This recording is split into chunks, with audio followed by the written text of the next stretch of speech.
Good morning, good afternoon, or good evening, wherever you are. If you're joining us live on the e-commerce report, you're so welcome.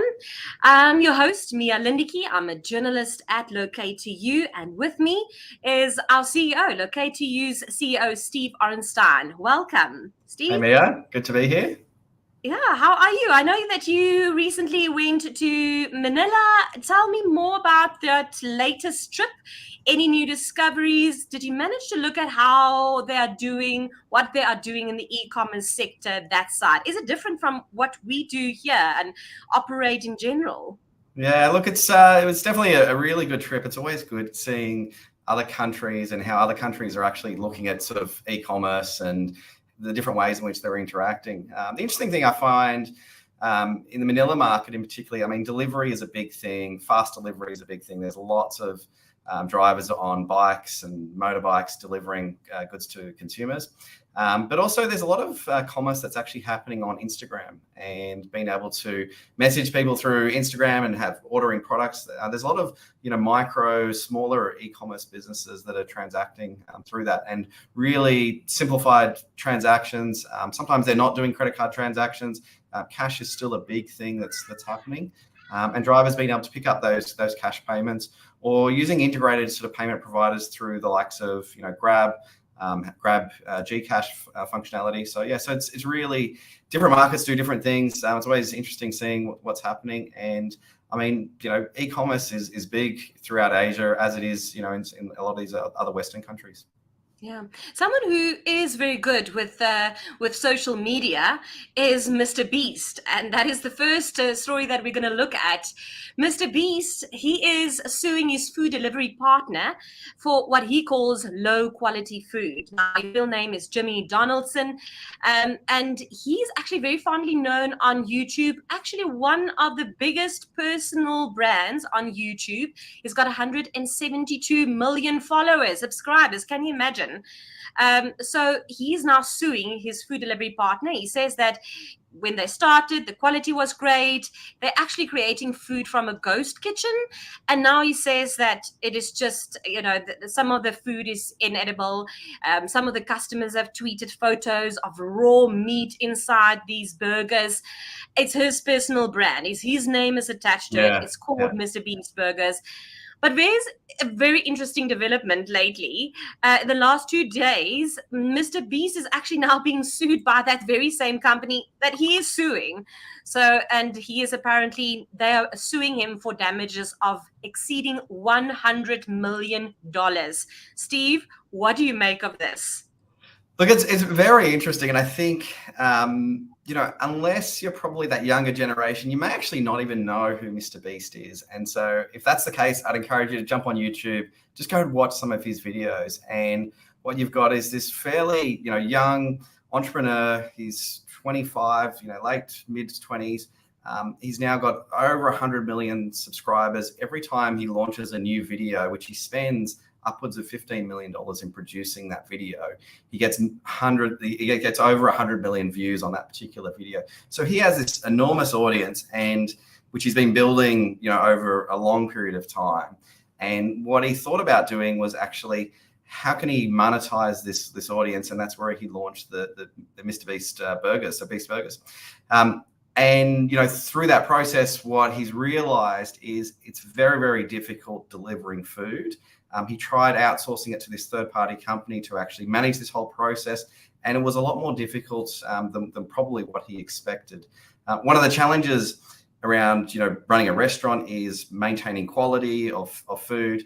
And when you walk into a McDonald's, you hear all these things, machines are beeping. And the reason the machines are beeping is these are the systems and processes that they've implemented inside of building up the McDonald's. And that's why you can walk into any McDonald's around the world and you will have generally the exact same experience. And so they've systemized the way in which their business operates really, really well. They've got all this specialized machinery, that tells you when to flip the burger, when to shake the chips, all these types of things actually occur, which, the average person doesn't realize, but all these things have meant that the experience that you actually get when you walk into the McDonald's is exactly the same everywhere throughout the world. So it's a very, very difficult business to replicate.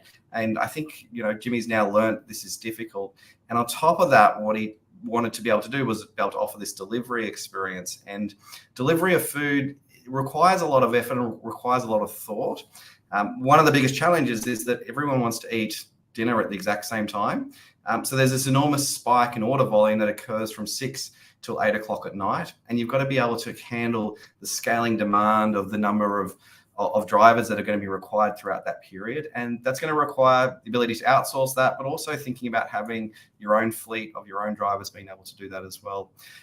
So look, it's definitely interesting to see what's happening. As to there's obviously lots of lawyers now involved suing from both sides. And I think that's, probably a fairly typical thing that you see play out in the US. Highly likely these guys will probably end up settling these cases.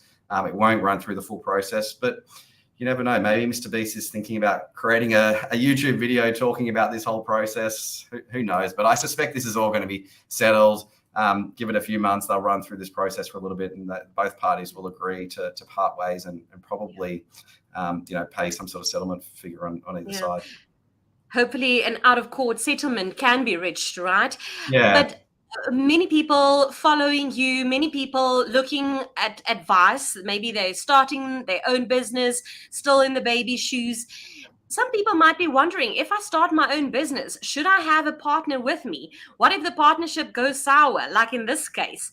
You really want to avoid, going to court and getting to that point where the law needs to get in. What would you recommend to our viewers, listeners? Would you say that it's good to start off with a partnership just to strengthen your sources? Or would you say go in alone? It just simplifies everything. And if you do choose to go in with a partner, should there be a legal document to make sure that you don't get yourself into trouble like with Mr. Beast now? Yeah, no, definitely. I mean, obviously having legal arrangements in place is really important, but at the end of the day, you've got to be working with people that you are going to be able to work together. And when there is difficult times, that you can work through those processes together. I think one of the challenges that Jimmy had in building this business is the core part of building this business was, obviously there's the marketing and getting customers, which he was able to do amazingly well. But it's actually the delivery of the food, and trying to outsource that just to a third party is very, very challenging. Like, you've got to, be able to manage the process of actually creating the food, and that he tried to outsource. But on top of that, it was actually the delivery of the food as well. And so I think these are core elements, a part of any business. And when you've got those core elements, you're going to have complete control over what that customer experience is going to look like. And I just don't think he had the control that he would have liked. The third-party company was set out to do all of those things. It didn't deliver, and that's really damaged his brand. And so you can see now in his thinking, he's evolved, and now he's brought out Feastables, which is this chocolate bar. Chocolate bar is much easier to control the experience before it gets to the customer. You can manufacture large volumes of those. He can see what the quality actually looks like and see what it tastes like. So he's able to control that. He's able to probably still outsource, but being able to do that and still maintain the quality, which I think is a very smart business decision.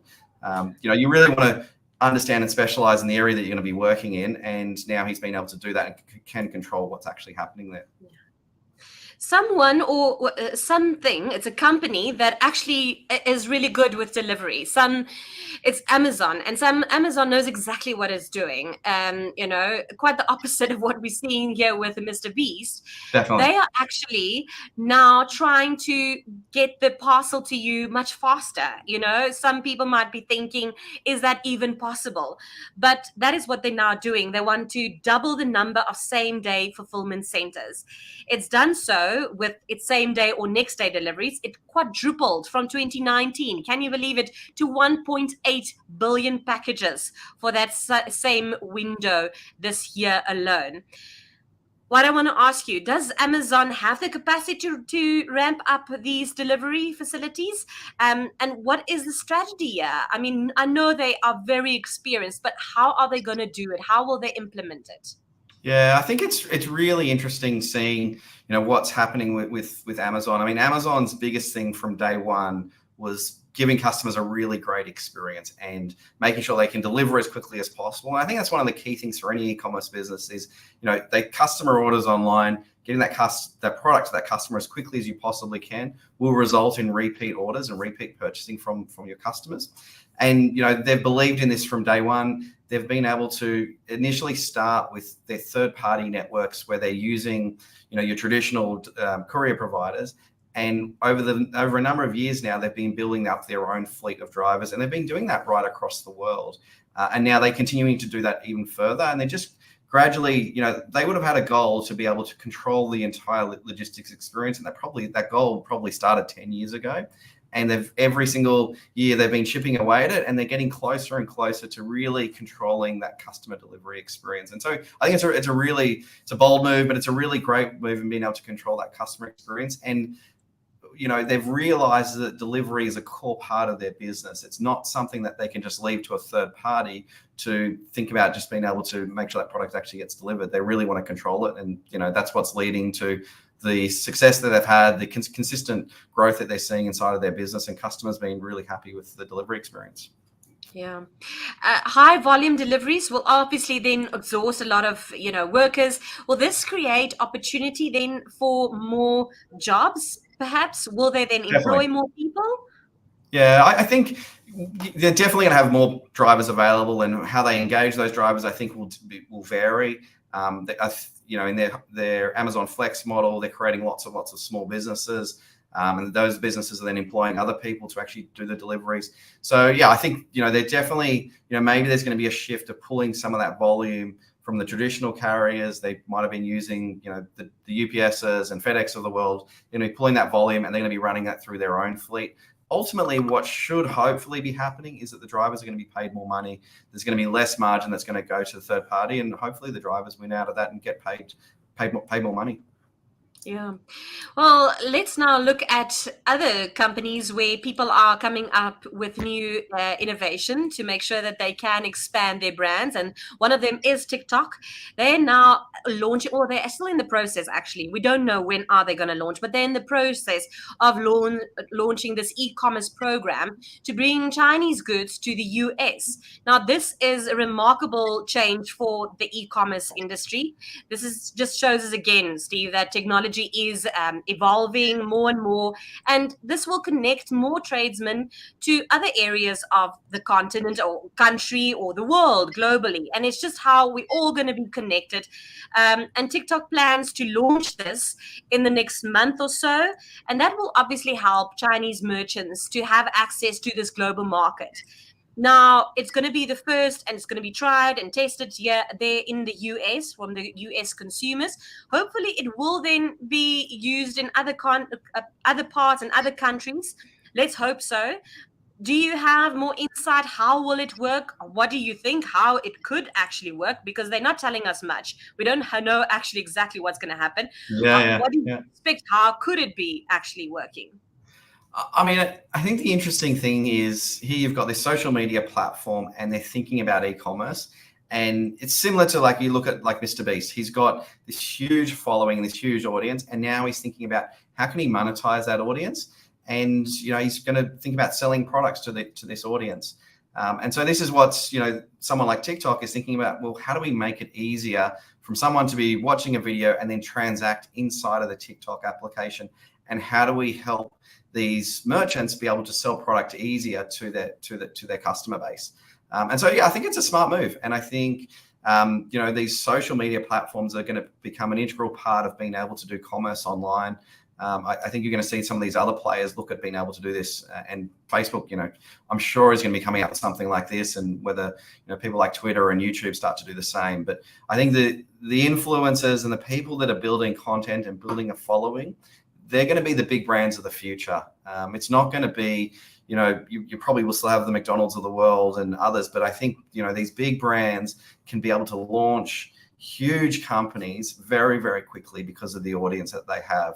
When you looked at, when Mr. Beast launched Beast Burgers, he told his audience that it was happening. The entire shopping center was just flooded with people because they all knew, they all just went there, and the shopping center probably had never had more people in that particular location than what they had on that launch day. And that's the power of the audience that they're building through these social media platforms. And so it's really, really powerful. Interesting is also that TikTok is a social media platform, so you're going to see a lot of influencers. Do you think that that will also be used by the e-commerce business, where you can have an influencer and at the same time you can keep your audience on this platform to make that sale? I mean, that Yeah, would definitely. obviously make business sense. Definitely. Yeah. So I think they're going to try and make it as seamless as possible. And so rather than being able to go from that influencer to an external site, I think they're going to build it all into the one and have it, all going there. I think that's definitely going to happen. Yeah. Let's look at e-bikes. It's busy revolutionizing the last mile delivery. I know that in Australia they've been using it a lot, and it seems like it is just becoming more cost effective in a world where we're living, where the cost of living is getting more expensive. People want to make a quick buck, become a delivery driver, but sometimes it's just too expensive to go and buy an entire car or the maintenance of it, the installments every month. It's just unbearable. So e-bikes is actually now coming to the front as a very good option for that Yeah, last definitely. mile delivery. What are your thoughts on that? Do you think that is a good idea? Yeah, I mean, e-bikes really have been able to, change the way in which food's actually being delivered. I know, like back in 2016, and in our Zoom to You business, when we were doing delivery, and we looked at the food delivery space, one of the biggest challenges you had if you were trying to do that in a car or even in a normal push bike, the speed of delivery was too slow.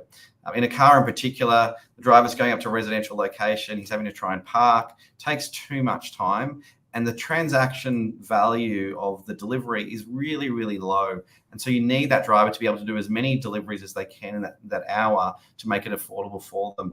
And so having these electronic bikes allows them to do that. They can move very quickly. They can be doing multiple deliveries on one particular run, which really, makes the unit economics look really good for the drivers.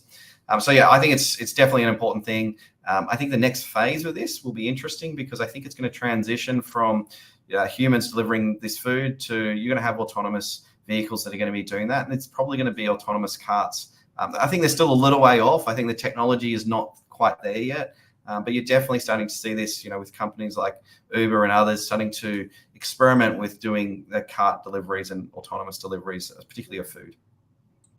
Well, talking about robots and how everything is going to be run in the future, I think another thing that's really starting to take to trend is the robots that will be taking your order at restaurants. I know White Castle is now the latest fast food restaurant in America to use AI voice bots. That's very interesting. I mean, we don't have it here, and I think that's fascinating where it's all going through Yep. machine learning. When you come to the front, there will be a machine that will be taking your order, and just with machine learning, and obviously, like you always say, the machines are continuing to take the data and learn, and it's going to get smarter Yep. to a point where it can now realize that when you're ordering a Diet Coke, for instance, it's going to make certain suggestions because it realizes that you prefer a Diet Coke. Very smart. And that's where it's going. What does it mean for the hospitality industry, would you say, or the restaurant industry? Yeah, I mean, I think that ordering process is just going to become easier and easier, and AI is definitely going to be able to help. Particularly when you think about those drive-through restaurants, they'll be able to recognize your number plate. They'll be able to look at your previous order history and be able to say to you, would you like to order what you ordered last time? And they'll be able to do that, instantly, because they'll just be able to read all that information very, very quickly. So yeah, that's definitely going to start to happen, and it's going to streamline that process of ordering, takeaway through food, whether it's through drive-through, whether it's being able to make those phone calls to book in a service technician, being able to do that over the phone. A lot of those appointment type settings, those are definitely going to be able to be done by AI, and I don't think that's far away. I would say over the next year, we're going to start to see some big companies start to experiment in this space and start to roll this out in different parts of the world, and that'll start to rapidly increase very, very quickly. The AI space is moving very, very fast. Rapidly. I read an article somewhere where it was also mentioning about how can they use AI in the kitchen, for instance, specific recipes to make sure that in franchises, for instance, the same product is delivered in the same way. And I think this is what went wrong here with Mr. Beast, Yes, so yes. that would have helped him. I mean, is that something that you also can see in the future as we are talking about these things? It's actually moving and it's it's actually happening. Yeah, no, definitely. I think, yeah, there's going to be, such a wide range in terms of where AI is going to be able to help such a range of different types of businesses. And particularly where you've got a business where the same sort of thing is happening on a regular basis. And so the same type of transactions taking place. Those are the things that will definitely be able to be helped through AI. And ultimately, it's going to give customers a better experience in being able to do that. And it obviously it's going to cut costs, and it's not going to replace humans. Like, I think that is also something that people are very scared of, but it's not going to replace humans. It's going to work side by side with humans, but it's going to cut cost, which means is that you're going to be able to pay people maybe better salaries when they work in the kitchen. So, I mean, is that something that you also pick up, that there are concerns about it, but Yeah, it's actually going to help? Yeah, look, I think there's definitely going to be, there are going to be job losses through AI. There's no doubt that's going to happen. But I think what it also will mean is that the cost of things may actually start to go down because it's going to become more affordable in doing certain things. And so we're living in an environment right now where there's a lot of inflation, things are increasing in cost. AI might be something that's going to be able to help reduce inflation that's happening in the future. So yeah, it's definitely interesting times, and it's definitely going to be interesting to see how AI impacts businesses, but impacts, general employees and the rest of the world in terms of how the impacts of jobs as well. It's going to be, it's definitely going to be interesting times and something to watch closely. The last question that I want to ask you is about how to measure success of an e-commerce business. It's such a hard and tricky thing. There are not certain measurements that you can say, if you do A to Z, you'll be fine. But you are actually an expert in this industry. You've been doing it for a very long time. So what would you say if there's someone out there and they want to start? Where do they start? I mean, what is the checklist? What would we say the KPIs of this sector? How can you as an e-commerce business track if you are doing the right thing, if you're on the right path? Do you have any tips for us? Yeah, so I mean, I think there's, for an e-commerce business, there's so many different aspects that they're looking at, but from a delivery point of view inside of e-commerce, you want to be thinking about, ultimately, is your customer happy? And so do you have a way of, the moment that order's being delivered to your customer, it's being able to identify whether you've got a happy customer or not a not happy customer. And that's really important, because if they've had a poor delivery experience, you want to know about it immediately so you can fix it. You don't want to be waiting so they actually contact you and tell you that it's been damaged. You want to be able to be proactive in that approach. And so having your email or SMS notifications the moment it's being delivered, saying, hey, the product's been delivered, what's your experience? And they tell you about it before they go online and write that public review. I think that's really important. So firstly, customer satisfaction is number one. And the way in which you do customer satisfaction is thinking about, can I get that delivery to your customer really quickly? So speed of delivery and measuring your average delivery time of how quickly the product's actually being delivered. But also, what is the number of orders that the first time delivery success actually happens? And are, a large percentage of your customers receiving that order on the first time? And so that's really important, because that's, going to give customers a good experience. If your customer's having to go to your local post office or ring the courier company and have that product re-delivered, that's going to be a really painful experience, and they're just not going to enjoy that. So first time delivery acceptance is important, and that's going to come down to the notifications that you have to your customer. So when that order gets placed, does that customer know when that product's actually going to arrive? Do they have a time window when the product's going to be there? And is it going to match the time window that you set at the point of when you actually did the checkout? At the point of checkout, you want to be thinking about giving that customer certainty so they know when that product's actually going to arrive, rather than saying, hey, it's going to be there in 5 days. That's going to be important. That's part of the on-time delivery KPI. So knowing that you've told the customer it's going to be in this time window, hopefully that's a really short time window, and then you actually can measure the success of how many orders actually go inside of that on-time delivery. Then you want to be thinking about, what is your costing looks like, and what does that average costing look like on a per order basis, and really thinking and making sure that the cost of that delivery makes sense for the order that you're purchasing. And so different costs may make sense for different types of orders. And so if you have a customer that's actually spending a large amount of money, could you actually upgrade that order and actually get it to that customer faster than what they're expecting? So how do you delight your customer in being able to do that? So those are my, quick tips on, thinking about delivery for your e-commerce business. There's lots of different things, but those are the sort of things that I would be starting and thinking about when I'm setting up an e-commerce business in the beginning. Great. Thank you for your insight. I think it's so valuable. Thank you for your time. That is the end then. That's a wrap from us at the e-commerce live report. Thank you once again. And I think we've got a date again next week, same time, same place. Excellent. Thanks, Mia. Good to be here. Have a lovely afternoon.